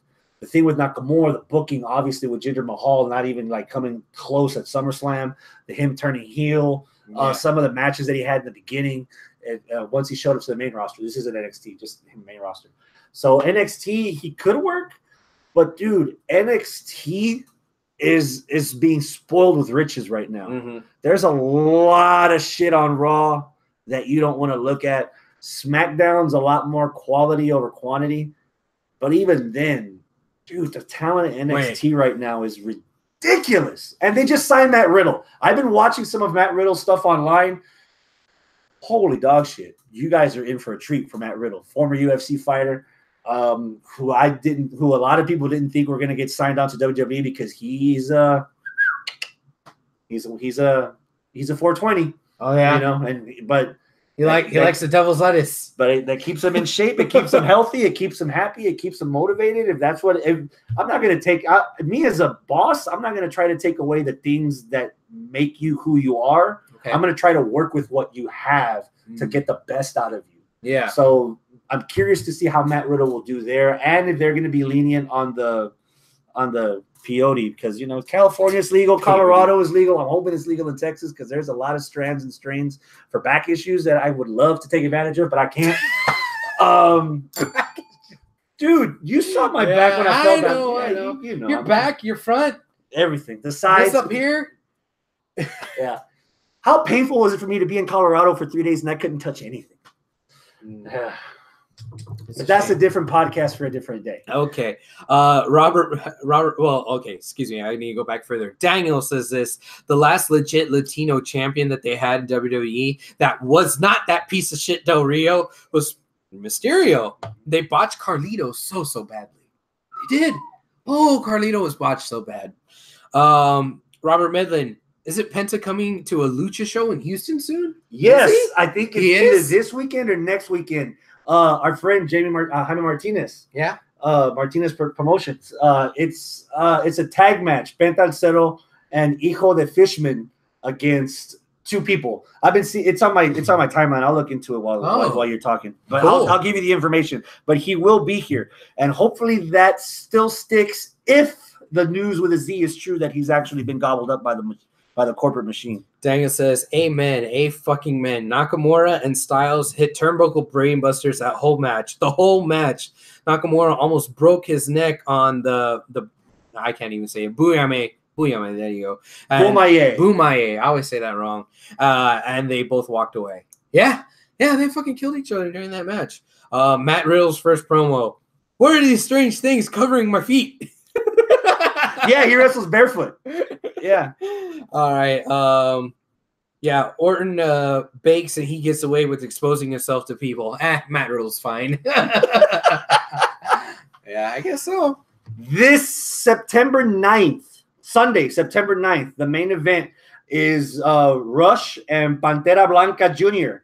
versus Penta, El Cero Miedo, and Hijo de Fishman. It's at Herrera's Tejano nightclub on East Freeway in Channelview. Ooh. Sunday. Channelview. At 3 p.m. What? So you can go to church, have your lunch, and then lucha. Just like old school Mexico. Yeah. Mexico, Sunday mornings, you go to iglesia, you get your tacos al pastor, vamos a la lucha, güey. Vámonos. Yeah. After that, you go to the strip club, you get drunk. Get your coronas and your modelos. And then you go home when your wife finally starts looking like one of those strippers that you saw earlier. And then you make another baby. Yeah. Hijo número 12. Cero miedo. All right. Because you're drunk. Yes. That's it for the show. I think we covered all the bases. Except. Well, we didn't talk anything about WWE or whatever. But yeah. Oh, well, this is a dark match. This isn't our regular show. That's right. Except what? Match of the night.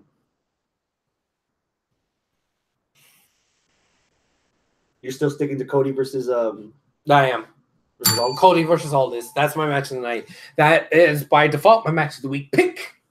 Actually, that doesn't even have to be your match of the week pick because these dark matches are separate entities. Cool. All right.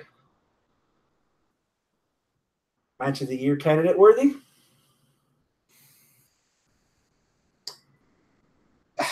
Maybe I'll look back on this time next year and say, you know what, this should have been on there. If this was the thing that started snowballing to create All In to be its own fucking brand, or if NWA starts NWA all of a sudden, like TNA goes away and NWA is all of a sudden the number 2 again, then I'll probably say, you know what, that fucking match had so much meaning to it. That's the snowball at the top of the hill. But right now, it was just a match in the middle of the card that was pretty cool of an independent wrestling promotion. Is that the only hang-up that you have, is that match didn't end the show? Is that your biggest hang-up, or is there other things in there that would hinder it later on down the road if it was match of the year when you start nitpicking, like dissecting everything? I think that will be my hang-up if it's not eclipsed by the snowball effect after it. Okay. So if the snowball effect after it's like, oh my God, this was so fucking important, I'm not going to care that was in the middle of the card. I'll forgive it. But if it's like December, or if it's this time next year and it was like, oh, that was just a cool match, or remember when Cody was the NWA champion for a month? That was weird. And then he like loses it again to Tim Storm or something. Or if he shows up in NXT and wins the NXT championship before the year's over. Or something crazy like that. Yeah. But I mean, if it was basically in the long-term things inconsequential, then I'll be like, yeah, we made the right call not putting it on the list. Okay. Right now, I'm not feeling like I want to put it on the list. So yeah. Okay. Yeah. But I fully understand myself and forgive myself preemptively for being wrong. If you're wrong. If I'm wrong. Yeah. Yeah. You got to learn how to love yourself and forgive yourself, Chris. Yeah. That's what you got to do. That's the first step, admitting you have a problem. Yes. Robert Miller says, damn, I need to remind myself to watch Impact. Because Phoenix versus Cage happened on Impact, and that's a rematch. That's a rematch for the X Division, right? Because Brian Cage, not weight limits, no limits. Brian Cage, the machine on wheels, actually is the X Division champ right now. There you go. So, but that's Daniel's match of the week. Okay. But what was your match of the night for All In? What was the best match at All In? You answer. By a hair, personally, because of my like of both of the guys, it would be Omega versus Pentagon, just because of the fight feel. But the story from Cody and Aldis, man, I've marked out for wrestling a lot. I mean, we've been doing this for over 5 years, but there have been very few moments in wrestling that made me feel emotional to where I'm like goosebumps are crawling all over my skin, and everybody just getting sucked up by even today watching the match again, I teared up again. You teared at up the end. Okay. Yeah. Well, look how emotional he was himself. Yeah. You saw that come over to the telly. Yeah. And that's another rebuttal. Think if the pay-per-view went over and nobody saw that. I would make sure that people saw that shit. I would put that on in the first hour, the second hour, just to make sure that I got that moment and that everyone at home was able to see it. Can you imagine? Fucking Halloween Havoc, just like they had 4 seconds left to finish the goddamn show. Imagine if this match was the end of the match and then the bell rang. 1, 2, 3, okay, we're gone, and you miss him holding the title and crying and like, oh my God, freaking out. Like that would have been half of the story right there. Yeah. That's it in a nutshell, man. I think we covered all in pretty good. Robert Medlin says mine is Cody versus Aldis. Scroll versus Okada is a very surprising second. Yeah. Like in my brain, in the depths of the chamber of my mind, it's a fucking three-way between Cody and Aldis, Penta and Omega, and Okada and Scurll. Like either one of those three. Like if I could wake up tomorrow, not the 6-man tag. The 6-man tag was fun, but it left me wanting more, and a lot of that was because they ran out. They ran too long. I could wake up. The pay-per-view ran too long. That match was a little bit too short. Yeah. Scroll and Okada, I feel like that went 5 minutes too long. That too. That could have ended. It didn't feel like it to me, but if I had a stopwatch, knowing that everything had already happened, I would have trimmed a little bit of marble on that stage. I felt it during the match. I did. Without even knowing what happened at the end of the whole pay-per-view where they ran out of time. Now seeing that was a problem, now I feel even more strongly about that match going too long. The reason I don't feel it's too long is because the story it was telling, it deserved the time it took. You needed a minute and a half for Scurll to fight out of that headlock. You needed a couple of minutes for Scurll to attempt and fail suplexes. You needed a couple of minutes before Scurll finally got a power bomb off. You needed the minutes of Scurll just like trying to gasp for breath against a guy that's like a literal cardio machine in Okada, who just fucking had an hour and 10-minute match with Omega losing the belt. So there was enough story there that in the moment and even watching it now, it doesn't feel long. Yeah. If I like watch and then it's like, holy shit, 27 minutes, maybe a couple. Yeah. But watching it, you could get swept away pretty easy. I love the dicks. That was so funny. That made it that there were so many people that were upset about it. Even fucking marks that were upset about it, that were like, oh man, this is dumb, this is whatever, this and that. I'm sorry. I loved it because it was funny. It was so fucking funny, and that's not something you would see anywhere else. They got away with it there because it was their own fucking show. Yeah. So more power to them. It gives I kind of feel like I will back up Joey Ryan if he feels like I understand my gimmick will never put me in WWE. It'll never put me in TNA. But God damn it, this is my gimmick, and I do it well, and I love it, and it entertains some people. And if that never puts me in the big leagues, so be it. And I will back him up and support him on that because it's just that goddamn good. I don't even think it's so much the gimmick. Mm-hmm. I will always support a guy that loves to do what he's doing his way, as opposed to having to fall into someone else's system just for the sake of being on a bigger platform. If that's what it takes for him to wake up in the morning with a smile on his face and receive his paycheck gladly, fuck it. And if it's working, even better.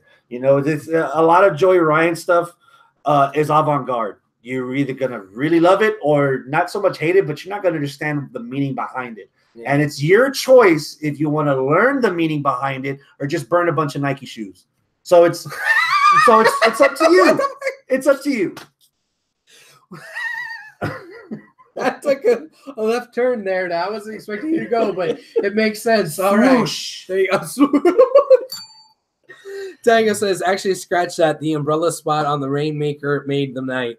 Sponsored by The Cracker Barrel. I like The Cracker Barrel. And I love the fact that there's these sponsors that I was not expecting to sponsor a wrestling show like this. Like wrestling in 2018, right now, it kind of feels like the renaissance from 96, 97, where wrestling's cool to like. Like, if you like All In, awesome. You like WWE, awesome. You like Impact, awesome. You like New Japan, Oregato. Like, everything's cool. And if somebody tells you, hey, you like wrestling? Yeah, I like wrestling. You don't get that. You don't get that reaction that much anymore. Now it's like, my son likes all that stupid shit. My daughter watches Total Divas. I like that shit. Yeah, it's cool. It's cool. Yeah. Yeah. So that's it, man. All right. You want to tease for next week? Well, next week, hopefully, we'll have Arnold back. Maybe Travis. Maybe Travis, or maybe none of us. I don't know. Help me out. There's three things. Okay. Just to run through them real quick. Okay. Number one, what the fuck happened with the Shield? Did the whole brand just said, you know what? We don't like you. Bye. What was the whole mugging? I don't know. It was like, it was the faces that were out there first, but not because they wanted to beat up the Shield, but more like they wanted to restore law and order. And the faces just got the shit beat out of them. So then at the end of the night, the faces didn't come out to help them, but the heels all went out there to beat the shit out of them. So it was like, oh, why the fuck does everybody care so much now? Like, I thought it was just, you know, the new fucking 2-3 dudes with attitude that like care. But I don't know. I don't get it. What's with the rest of the group? Whatever. Just to touch on the Shield real quick. They had me. They were pulling me in. And then WWE did a damn good job of losing me. Mm-hmm. They released the top 10 list of the top 10 factions of all time. All right. Let me guess. Shield was like number 1. Exactly. Right? It was. Over the 4 Horsemen, over DX, over the NWO, the Shield was number 1. I'm sorry. You're trying too hard. I'm out. Done. Number 2. Last week, Triple H did a good job of shining up that turd for the Super Show. Did Shawn Michaels and The Undertaker do an equally good job of shining the other side for you to watch Super Showdown? Yeah, they did enough.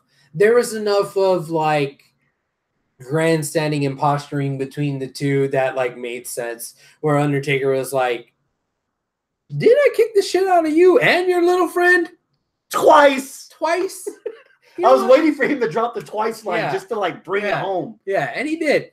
So it's technically like, 3 times for Triple H, but that doesn't happen. That fuck count. You guys. I'm gonna kill you. Yeah, you know. So it was good. It was okay. Yeah, and I'm a little bit more okay with this because it's not at WrestleMania. It's not for the streak, which that was something that Sean brought up. Yeah. You know, it doesn't have the streak anymore. He's not who he is. I wish that that Taker or Sean brought up Brock because they were talking a lot about Taker versus Sean and Taker versus Triple H and how Undertaker beat the shit out of him. And I wanted Sean to say, yeah, but you're not the same Taker. You're the Taker that got emasculated by Brock. You got beat by Roman. You're not the same guy you were when you were facing me 7 years ago. Yeah. Triple H beat Brock. Triple H beat Roman. Yeah. You kidding? You couldn't. Yeah, I wanted them to bring that up. We still got time. But they didn't. But whatever. We got time next week when he talks to Triple H. Or Triple H will be on Raw. Whatever. One word to describe whatever the fuck that mess was on Raw with the Bellas. Ooh. One word only. Just one. Botch. That's it. That's the only word. That's botch. I don't want to come across too negative or too sexist when I say this. Uh-oh. That means you're about to say something sexist. Are the Bellas do having the Bellas back on WWE television wrestling devalue the women's revolution? Yes. Evolution? Yes, it totally does. And here's why. I think that the Bellas are shoehorning themselves into this women's revolution when really they're the last remnant of actual divas. But they're trying to masquerade around like they aren't divas. Like they were all about, women's wrestling. We're really good and we're on women's rights. I'm learning. And this and that. I do a new move and it broke my neck. No, bitch. That wasn't uses. That was AJ, that was Emma, that was Caitlyn to a certain extent. That was like all these other girls that worked really hard to get the next generation. To get the next generation being Sasha and Bailey and all that to where they are now. Bitches, y'all didn't have your hand in that. Y'all were around the same way how Alicia Fox was and like who else was around during that era? Conversely, on the other side, you could say that Natty and Beth Phoenix were really that one, the only, because there was like, there was Lita and Trish, and then a bunch of divas, and then Natty and Beth. And Natty and Beth were still like the two little blips on the radar in like the sea of diva-ness that was still like bullshit WWE, like fights, women are stupid. Lingerie. Yeah, and they can't really wrestle in 3-minute matches where they all ended a roll-up. Bullshit. Okay. Travis Special. That's 6-man, 8-woman matches in SummerSlam where they all went, 1, 2, 3. 1, 2, 3. 1, 2, 3. Were a part of that. Y'all were part of that crew, and you're trying to pretend like you're part of this women's revolution crew, and you're not. You're not. And granted, bless their heart, they're trying, but ooh, fuck, that was some stinkers, man. That was some stinky shit on Raw. And that just kind of goes back and proves it. I'm sorry if I'm being too harsh. What will it take for them to be accepted? I don't know. Because they ain't getting any younger. I don't know if they're gonna. Because to their defense, okay, Brie not so much, but Nikki for the most part, or both of them together if you want to lump them together. They have the least skill of wrestling as far as the women on the roster right now.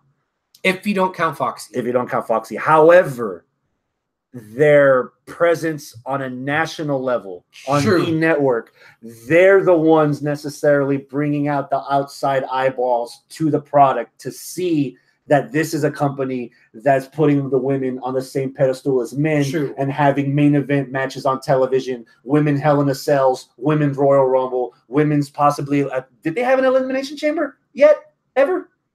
Yes. Was. So for whatever they're lacking in the ring, it's their presence outside that might be just as valuable, maybe more valuable than the girls right now wrestling in the ring. Oh, Daniel said this. I'm sorry, don't mean to interrupt. Lita breaking her neck while wrestling Trish and Chyna beating Jeff Jarrett for the IC title made that division. Not them.